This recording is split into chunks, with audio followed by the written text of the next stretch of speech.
Al in the afternoon. I'm Al Travis. We're rolling along, and we've got none other than Representative Jeremy Munson on with us this afternoon. I appreciate him coming on. It was kind of a last-minute thing, and I thank you for making it happen. Representative Jeremy Munson, 26. I should have looked that up before I said. Is that where we're at? Your microphone's off, sir. It's not going to matter too soon because we're redistricting. All the numbers are going to change anyways. But I'm in 23B, which is Blue Earth County, Waseca, Watonwan, and LeSueur counties. Am I mistaken? Are you on that committee or part of that committee to decide where the lines go? I am on the redistricting committee, and we started meeting quite often in the last month, taking testimony from all across the state, public input on how the lines should be drawn, what considerations should be put together by the legislature. We likely won't actually draw the maps.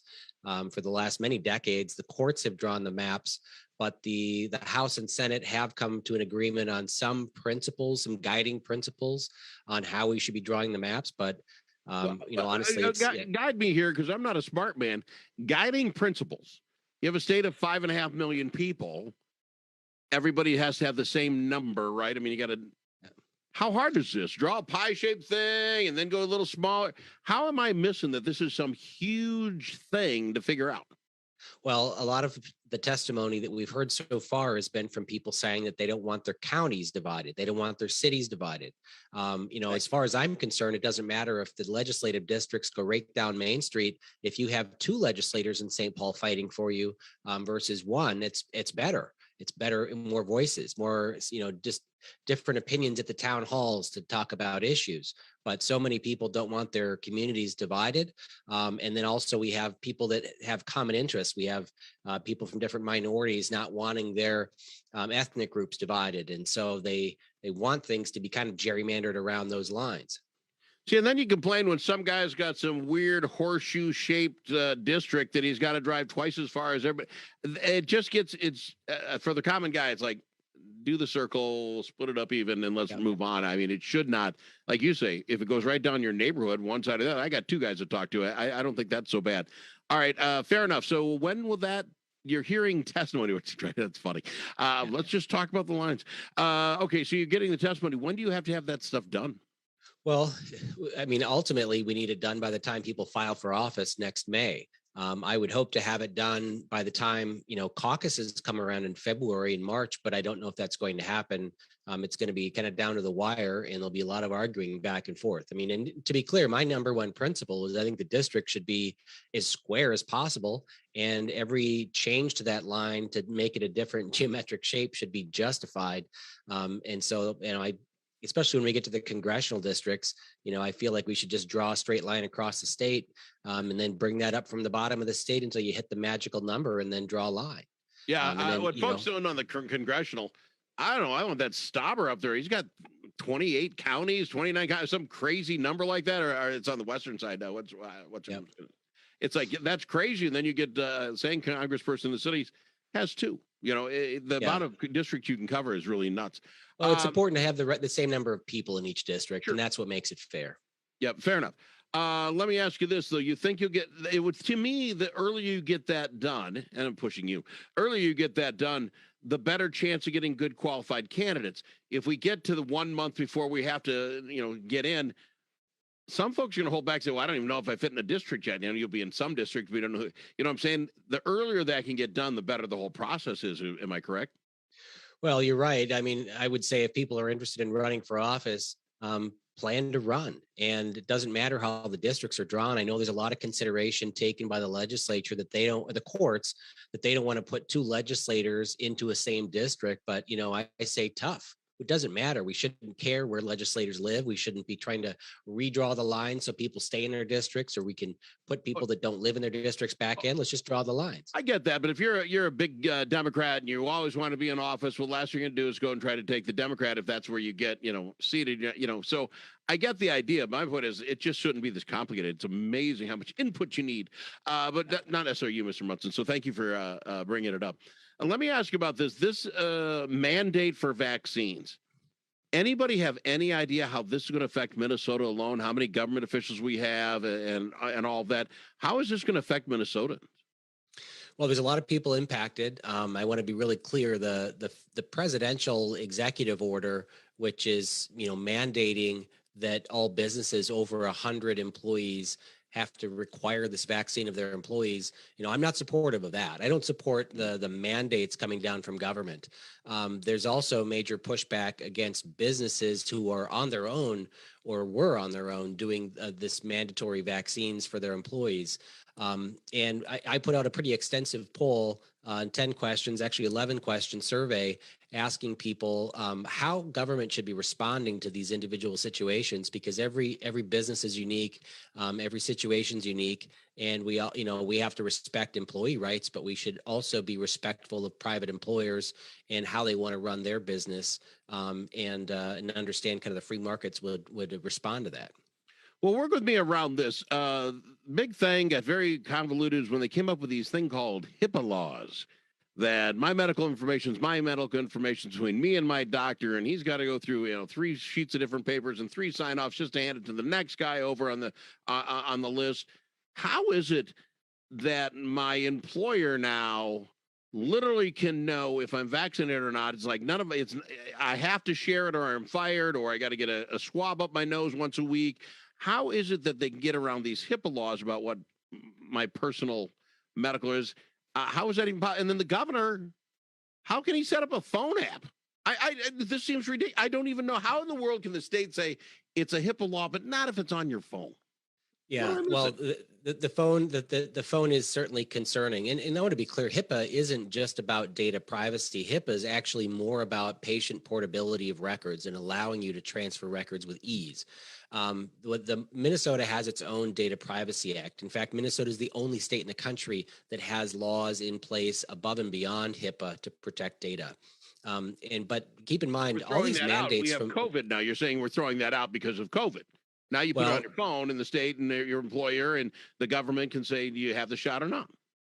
It's important to know that we don't protect people from giving up their own information willingly. This app that the governor came out with, it doesn't take my data, but you can take your records and put it in, all of your vaccination records, and it's easy for you to carry around instead of having the card. That's the idea behind it. But this is something that you have to agree to put in there. If you want to tell your employer your personal health information, you can agree to do that. And your employer may make it a condition of employment. That's what the law is today. So it isn't like they're taking your information and they're not selling it. HIPAA would prevent that, and the Minnesota Patient Protection Records Act, or whatever it's called, would protect that. But it's this agreement, this private contract between an employer and an employee, that the state is really looking at. Should they get involved? Should they dictate the terms of a private employment contract, or should they let the employer and the employee hash out the details of what should be in that agreement? But the government keeps putting their nose in there. It's no different than if I want to go into Quick Trip and I'm the customer. Whether they want me to wear a mask or not, that's between them and I. But the government steps in and says, well, from time to time, you must wear a mask. So I mean, that's right. And that's business to business.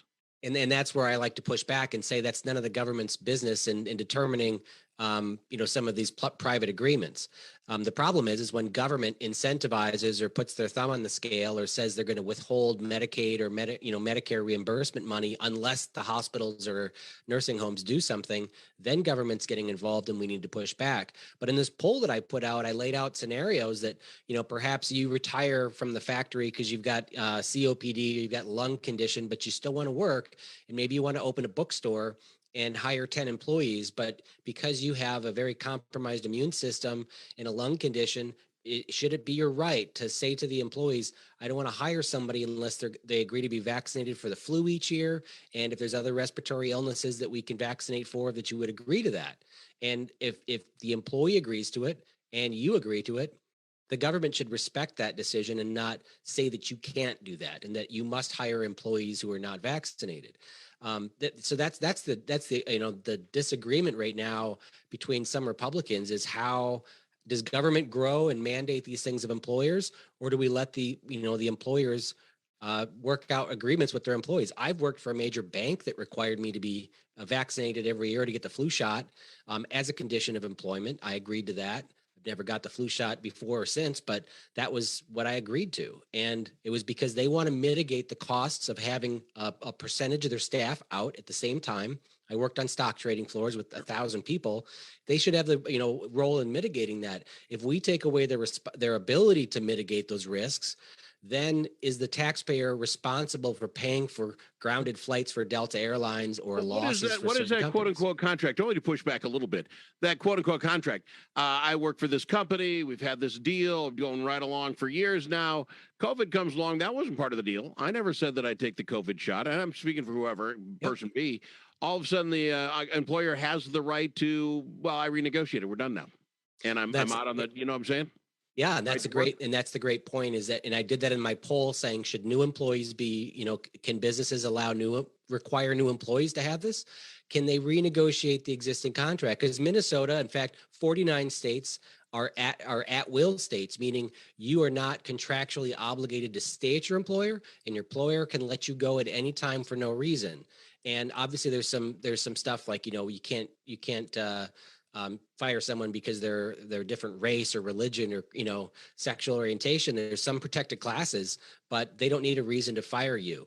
And should we continue to respect that and say, you know what, if you're not, here's the new terms of the employment starting December 1st. If you're not vaccinated, then Let's you're say going to this be let busts go. down. But let's say this busts down and on Republican or Democratic lines, and it doesn't. It actually does more on Caucasian or not Caucasian as far as who's taking the shot, right? That's what Right. it's actually busting down when you look into it. But let's say it's Republican Democrat, and I'm going to say Republicans don't want to get the shot as much as others. How is that right that you can't discriminate me by my race, but you surely can by my political orientation? You know what I'm saying? We're picking winners and losers if we're getting down on this wheel, and I'm not too sure I can jump on it because I'm sitting there going, we had an agreement, we're doing fine, but now you're saying politically, it'd be no different saying we're if you like Trump, then you can't work here. You know what I'm saying? Well, how is that any different? I wrote legislation to make political affiliation a protected class, not because I necessarily wanted to have that in law, but I wanted to have the conversation because people were being discriminated against for their housing. I was let go from my client because I do consulting because I ran for office as a Republican and they had an issue with that.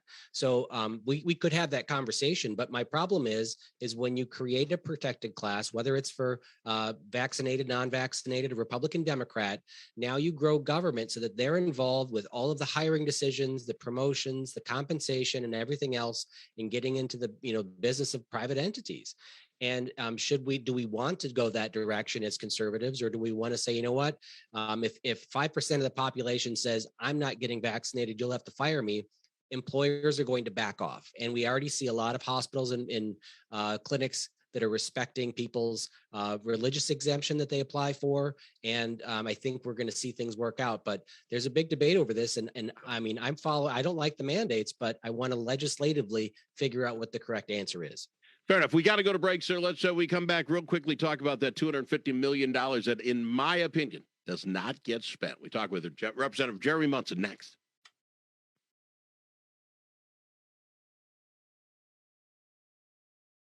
Good conversation, sir, and I'm not trying to fight you on it. I think this is such a weird place because the government's trying to get businesses to do the dirty work for them. That's right. And, and I'm fighting a lot of conservatives on this too, because, they're against the mandates and I am too, but I don't believe it's government's, role in making this a law so that we go out and start beating businesses down with a stick. Where this goes weird though, is you make this rule of 100 businesses with 100 employees or under, and then you take out science. You're telling me I work at a business with 90 people, then we don't spread the disease? No, it's crappy science. But we won't do the postman. The United States Postal Service is exempt. The one guy who goes to every house in town 6 days a week, well, he's exempt. COVID doesn't. They blow science out of the water, and then it's just hard to take. Yeah, it is. And I've had 2,200 people take this 11 question poll. I did. And and some of them are for, for big businesses, small businesses, and people basically, it's kind of tied in what the results are so far. Cause people want private businesses to not do the mandates, but they're okay with incentivizing people. Yeah. Well, what's it, $500 a month penalty if you don't? There's an incentive. Is that fair? Yeah. It gets really gray. 30 seconds, sir. Okay. Al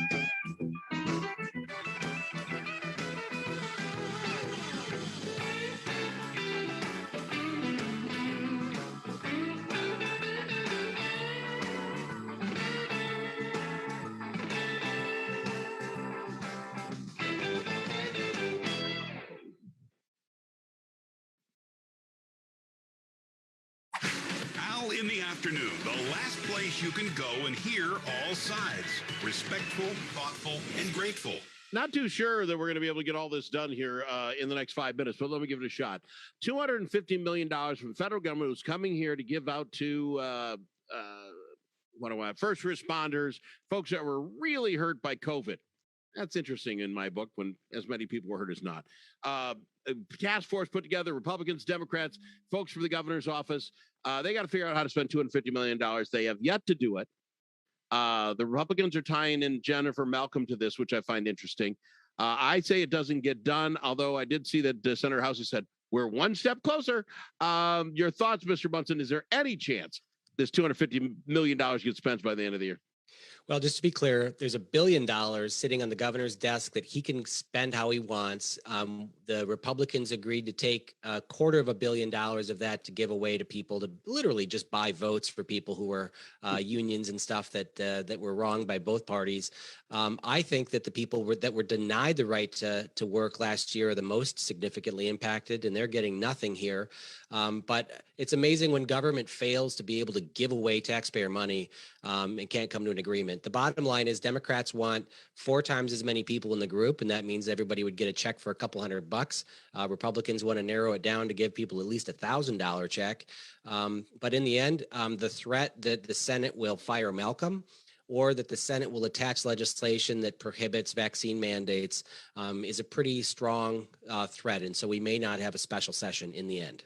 I don't see enough or hear enough people complaining about the $250 million not getting their share. It's like, say, if you split it up against every Minnesota was affected, everybody gets $50. Heck, you couldn't get people to get a shot for 100. No one's going to go crazy for $50. So I don't hear people yelling and screaming enough to get the Republicans to drop those 2 conditions. That's why I believe this continues on. Is that a crazy theory? Well, it may. I mean, the money will still be out there and they can call a special session at any time, but the governor has not set a date of when we should be called back into session. So we'll keep in touch on this one. Does it not say that Malcolm's in trouble come whenever you guys get together, January 3rd? I mean, at some point you're going back to work, and as soon as they gavel in, she's got herself some issues. I think she does, and she, along with other commissioners, can be, unconfirmed. It's just the Senate that does this. So, me in the House, we don't do this kind of work for firing commissioners. But it's always a threat out there. And now that Jim Abler, who was a good friend of Malcolm's, has also decided she should go, it means that they may have the votes to unconfirm her. It should be interesting to see, that's for sure. Representative Munson, I thank you very much for jumping in here. It was a last-minute deal, and you jumped on for me. I can't imagine the boredom of listening to people discuss the lines being drawn for the Senate district. I give you credit. You must drink some Red Bull or some Mountain Dews. I don't know how you even stay awake, but I credit you for doing it because it has to be done so we have fair elections. Everybody's got the same representation. So I thank you for stepping up, but that's got to be one of the really bad ones. Yeah. And if people want to take that survey that I was talking about, they can go out to my website. It's jeremymunson.com/VAX mandate, vax mandate. And you can take that 11-question survey. And I believe it's on your Representative Jeremy Munson Facebook page. They can go there if they need it. It's easy enough. Yep, that's right. Thanks a lot, Al. Munson, thank you. Have a good day.